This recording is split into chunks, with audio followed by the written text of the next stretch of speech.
O gabinete do ministro do Supremo Tribunal Federal, Dias Toffoli, divulgou hoje uma nota pública em que esclarece a participação dele como sócio na empresa Maridit e nega ter qualquer relação pessoal ou financeira com Daniel Worcaro, dono do Banco Master, que é alvo aí de investigações da Polícia Federal. O ministro, que é relator da investigação sobre o Master no Supremo Tribunal Federal, admitiu que integra o quadro societário da Maridit, mas que a administração da empresa ela é feita por parentes. A nota afirma também que essa condição é permitida pela LONAM, que é a Lei Orgânica da Magistratura, que veda apenas que magistrados exerçam atos de gestão. Tá? E, portanto, uma parte desta nota do gabinete do ministro Dias Toffoli, né, essa nota pública, como nós dissemos, ele fala ali o seguinte, olha, a Maridit é uma empresa familiar constituída na forma de sociedade anônima de capital fechado, prevista na Lei 6.404/76, devidamente registrada na Junta Comercial e com prestação de declarações anuais à Receita Federal do Brasil, e que as declarações à Receita, bem como a dos acionistas, sempre foram devidamente aprovadas. O ministro Dias Toffoli faz parte do quadro societário, sendo a referida empresa administrada por parentes. De acordo com a Lei Orgânica da Magistratura, no artigo 36 da Lei Complementar 35.1979, o magistrado pode integrar o quadro societário de empresas e dela receber dividendos, sendo-lhe apenas vedado praticar atos de gestão na qualidade de administrador, diz essa nota, portanto, do gabinete de Toffoli. Ele segue ali ainda, olha, ele fala o seguinte, a referida empresa foi integrante do grupo Tayaya Ribeirão Claro até 21 de fevereiro de 2025.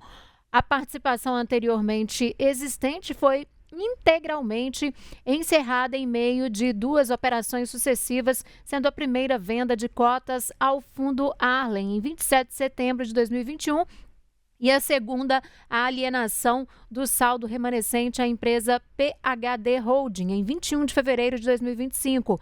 Deve-se relatar que tudo foi devidamente declarado à Receita Federal do Brasil e que todas as vendas foram realizadas dentro do valor de mercado. Todos os atos e informações da Maridit e também dos sócios estão devidamente declarados à Receita Federal do Brasil sem nenhuma restrição. E aí segue ali essa nota falando que a ação referente à compra do Banco Master pelo BRB foi distribuída ao ministro Dias Toffoli no dia 28 de novembro de 2025. Ou seja, quando há muito, a Maridit não fazia mais parte do grupo Tayaya Ribeirão Claro.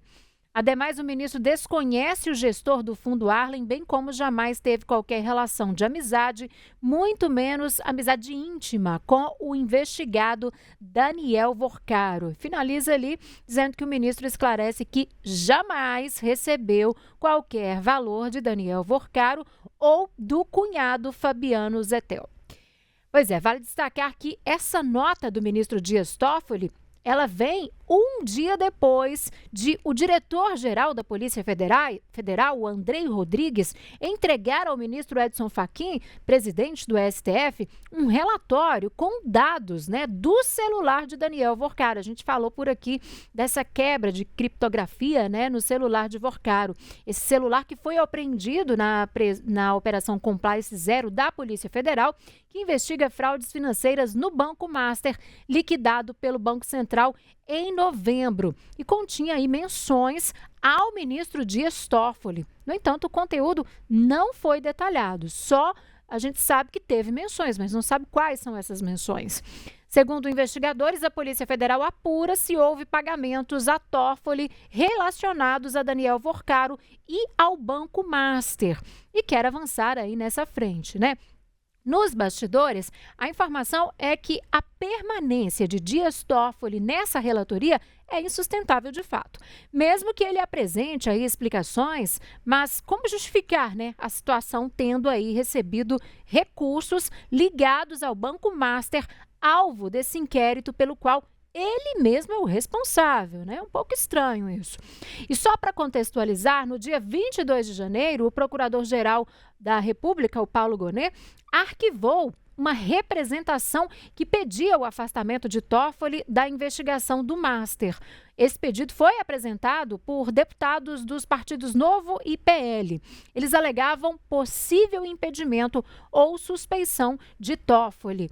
Em novembro de 2025, o ministro viajou para assistir a final da Libertadores entre Flamengo e Palmeiras em Lima, no Peru, no mesmo voo particular que um advogado que defende um diretor do Banco Master.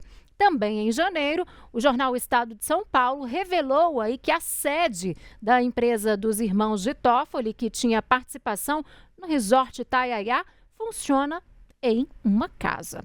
E enquanto o Supremo Tribunal analisa, aí, o Supremo Tribunal Federal, analisa esse pedido de suspeição do ministro Dias Toffoli como relator do caso Banco Master, alguns parlamentares temem a revelação de outros conteúdos aí que podem constar nos 5 aparelhos do banqueiro apreendidos pela Polícia Federal.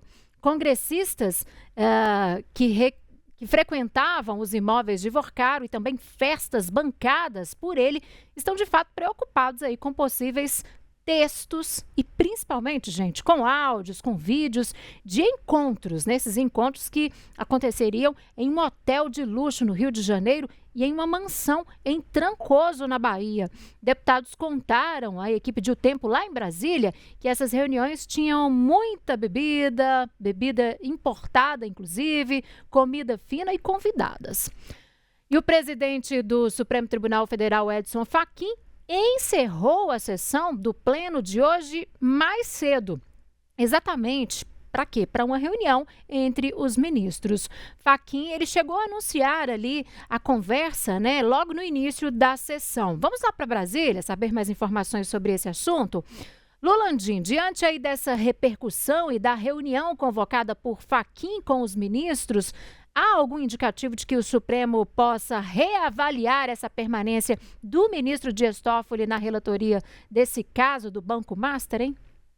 Olha, a informação que a gente tem, inclusive que é pública, é que a pressão para que isso aconteça, ela realmente existe e ela tem chegado até de uma forma forte no Supremo Tribunal Federal, tanto que o presidente da Corte, ministro Edson Fachin, convocou essa reunião hoje com todos os ministros que ocupam cadeiras no STF. A gente tem uma linha do tempo dessa reunião hoje.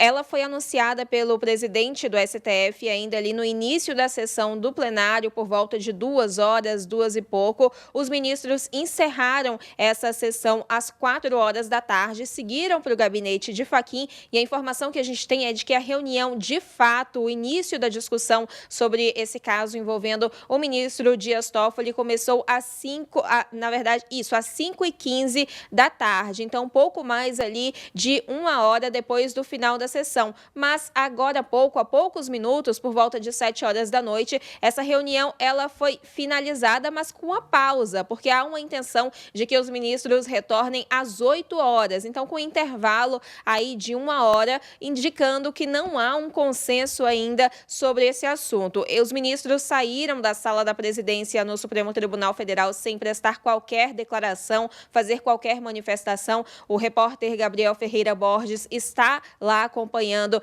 essa reunião e nos informa aqui sobre o que acontece lá, as informações que eu trago aqui para vocês. E a gente tem a lista de participantes. Todos os ministros do Supremo Tribunal Federal estão participando dessa reunião. 8 deles presencialmente, além de Edson Fachin, que é o presidente, e do ministro Dias Toffoli, que é o centro desse caso. A gente tem também os ministros Alexandre de Moraes, Gilmar Mendes, Carmen Lúcia, Nunes Marques, Cristiano Zanin e Flávio Dino. Já 2 ministros, que são Luiz Fux e André Mendonça, participam dessa reunião que acontece ali de forma muito fechada por videoconferência, de forma remota. Então, nós temos, antes mesmo dessa reunião que acontece a portas fechadas na presidência do Supremo Tribunal Federal, nós tivemos manifestações de Dias Toffoli no sentido de querer permanecer com esse caso do Banco Master no gabinete dele, continuar como relator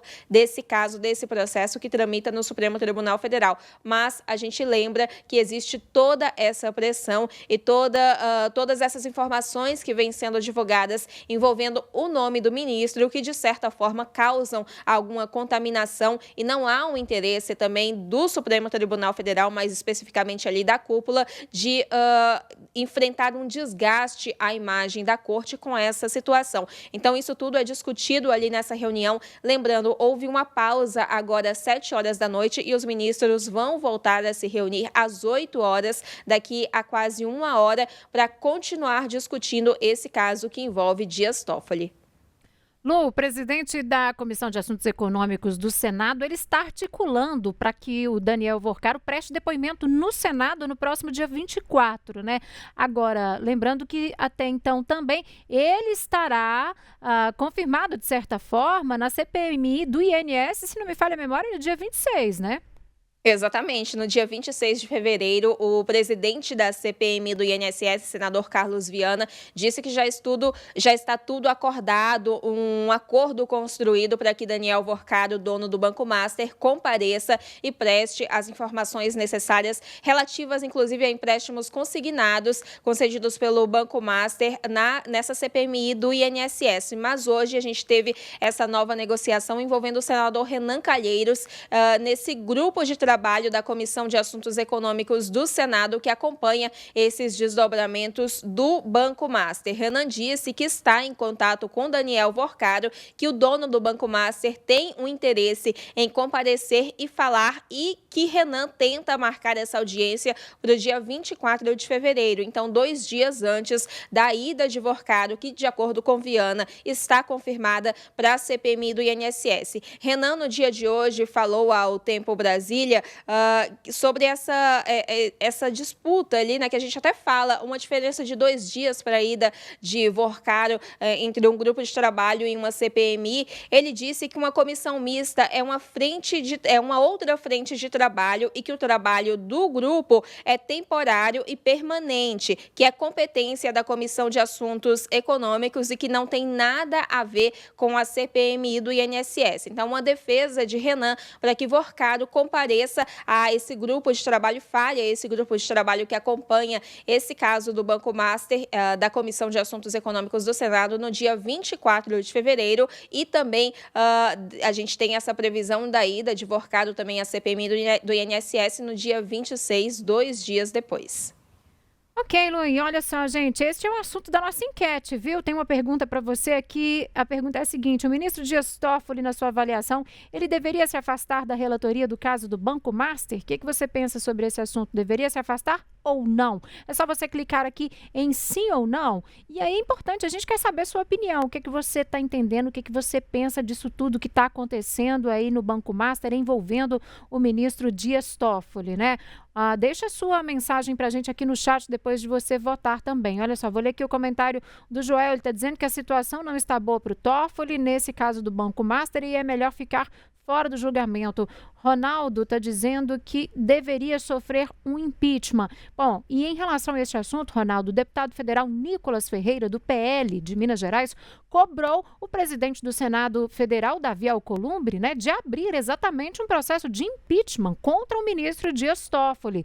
O parlamentar falou sobre o tema em uma publicação na rede social X na noite dessa quarta-feira, depois de a Polícia Federal informar aí que encontrou menções ao ministro no celular do dono da instituição, Daniel Worcaro. Vamos ver o que disse, portanto, o deputado nessa publicação dele. O Nicolas Ferreira disse ali o seguinte: que eu saiba, o meu posicionamento sobre ele já está público e, inclusive, repercutido pela mídia. A cobrança ao presidente do Senado e o apoio pelo impeachment também. Se gosta dos meus vídeos, está aqui o fundo preto para que possa fazer também. Aí a publicação do Nicolas Ferreira nessa quarta-feira à noite.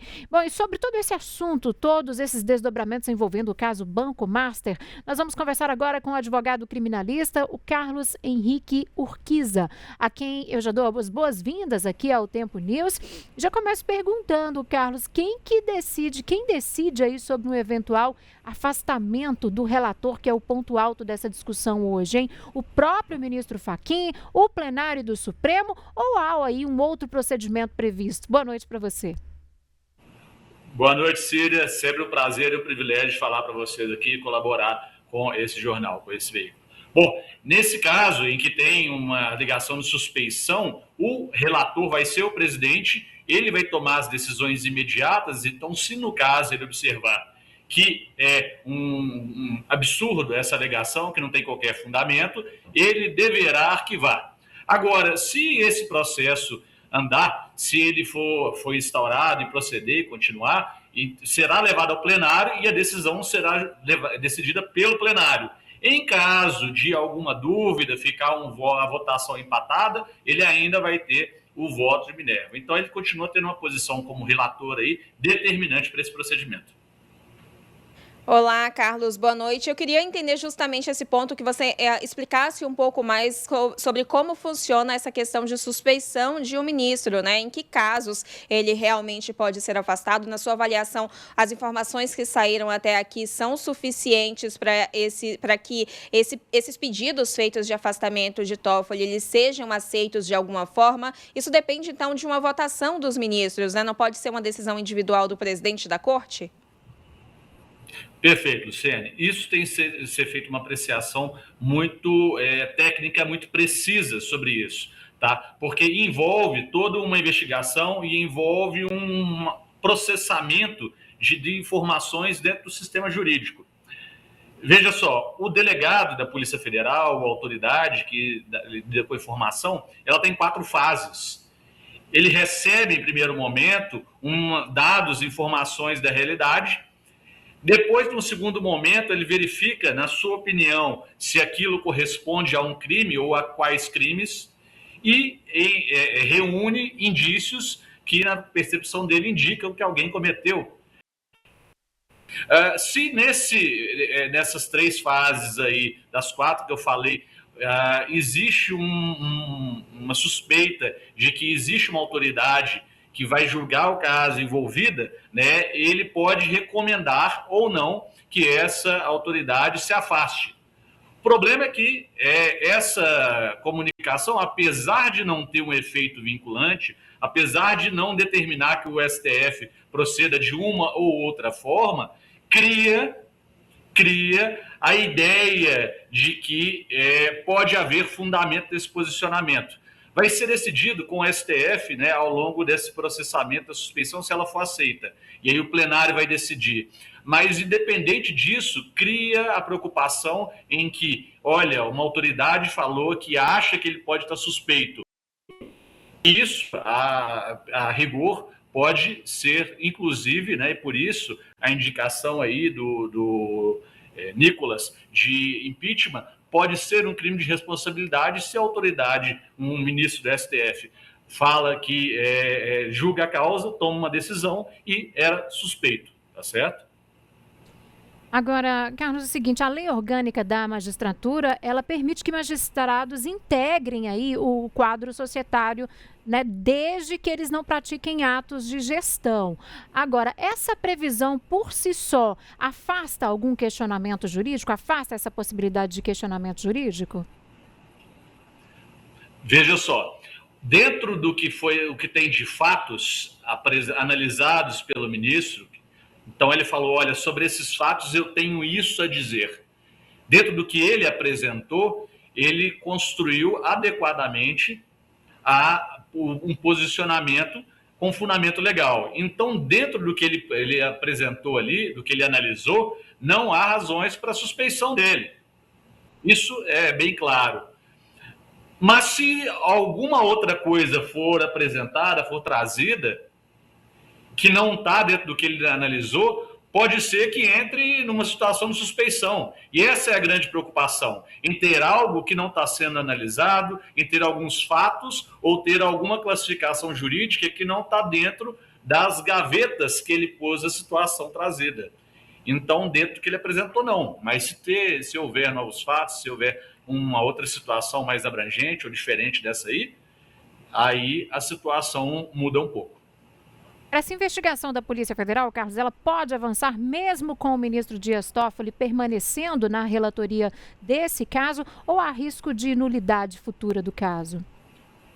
Perfeitamente. Ela vai proceder, ela vai continuar investigando, de como sempre faz, na obrigação institucional dela, nos deveres orgânicos que ela tem, ela vai contribuir da forma que for adequada e vai continuar exercendo a investigação. Isso é a regularidade do inquérito e de qualquer procedimento que tiver junto a ele.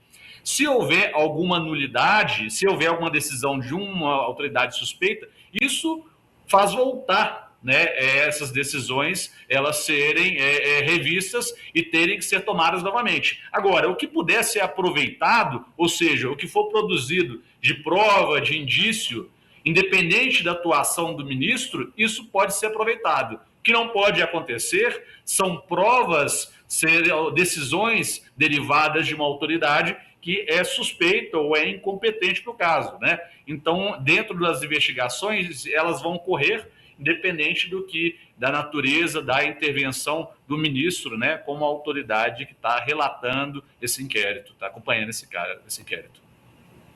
Carlos, agora uma outra notícia do dia de hoje é que o ministro Dias Toffoli pediu para que a Polícia Federal envie os dados identificados ali nos celulares apreendidos na investigação que envolve o caso do Banco Master. A gente tem essas informações, essas notícias de que há menções a ele no celular do dono do Master, Daniel Vorcado. Na sua avaliação, qual que é o peso desse pedido que foi feito pelo ministro, que vem também sofrendo críticas? Na sua avaliação, tem algum impacto ali ou é um pedido que cabe nesse momento diante desse cenário que a gente tem, que Toffoli é o relator, mas está no centro desse debate se deve ser declarado suspeito ou não de continuar nesse caso?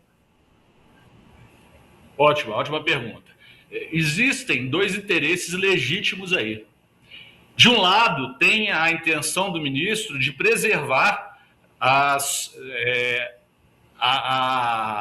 intimidade, o direito dele ao sigilo das próprias informações, se for o caso, de informações dele ou de qualquer pessoa que estiver em situação de quebra de sigilo, e do outro lado o interesse público de buscar essas informações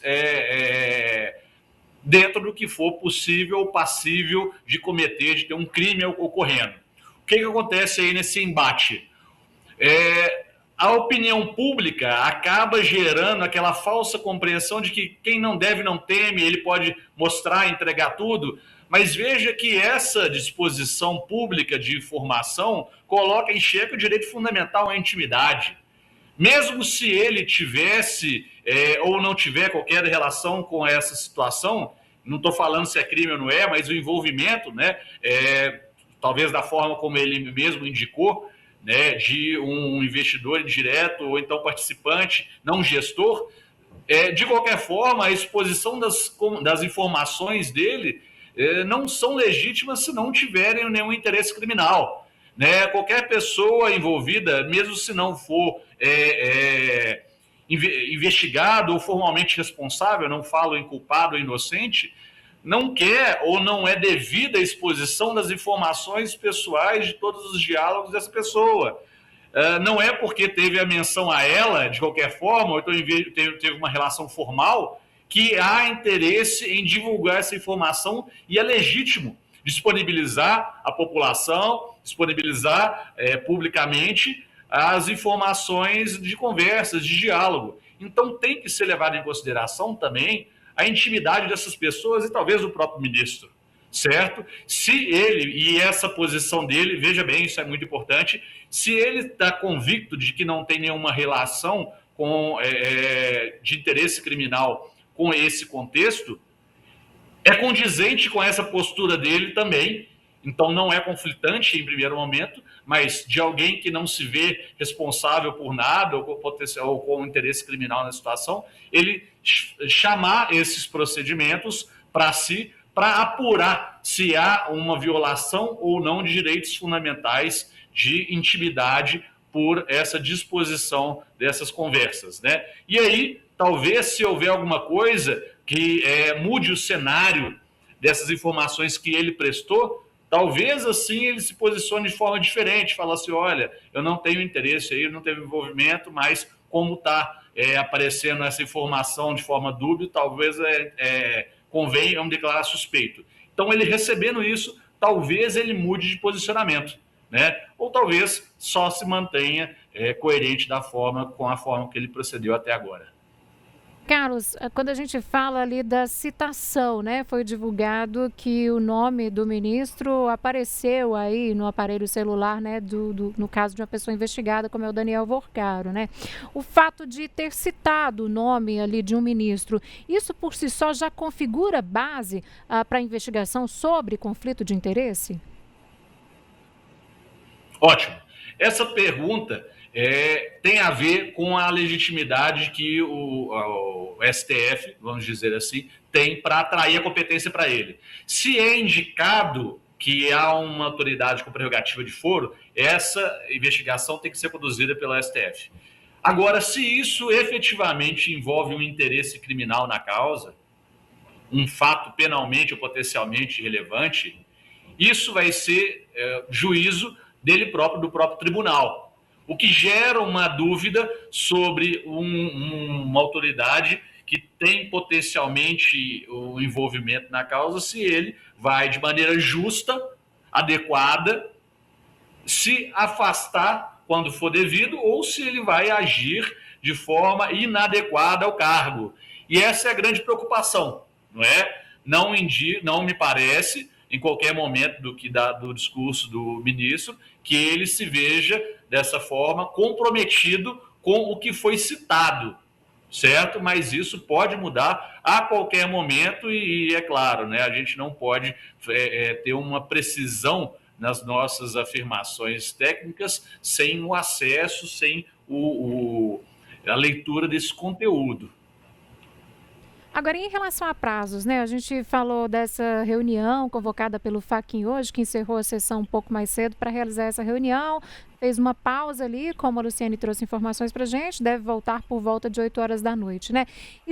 A gente nem sabe se é de fato esse o contexto principal, né? Mas eu queria saber se existe um prazo, de fato, para que o STF possa decidir aí sobre um pedido de afastamento de um relator, por exemplo.